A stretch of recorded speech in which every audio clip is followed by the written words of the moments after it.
At napakalabo ng tubig kasing labo ng syota mo. Malakas pa yung alon sa taas. Habang pababa ako ay napansin kong walang current. At buti na lang paglagpas ko ng mga 8 to 9 meters ay medyo malinaw na.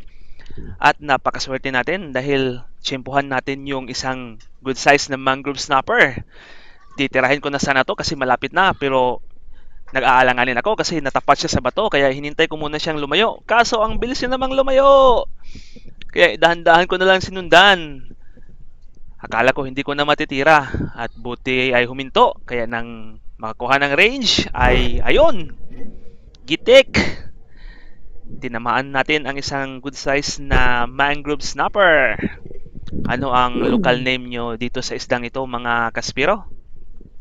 Paki-comment lang kung anong tawag nyo. Sa amin ay ahaan, kung tama ako. Or pantaan, or ano bang tawag dyan. At ayan, unti-unti na tayong umangat. Napansin nyo, napakalabo.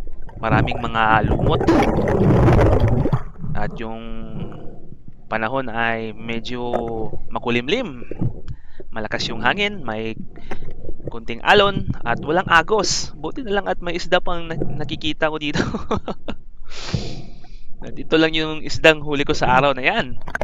Buti na lang at hindi na zero. Yan. At nang pagdakma ko ay doon ko pa sa mukha o sa harap nahawakan kaya kinagat ako.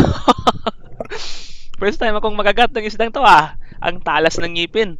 Tumagos pa sa gloves. Yun oh.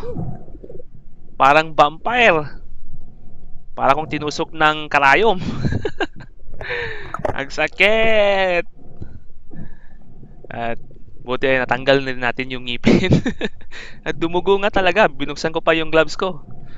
Yan. Sineko kung gaano ba kalalim yung tama. Yan. Dahil nagkamali ako ng hawak. Dapat pala hindi ko hinawakan sa harap. Kasi ang likod niya. Kaya doon napunta yung kamay ko sa tapat ng bibig. Kaya tusukin na natin yan. Para hindi na yan magtiis.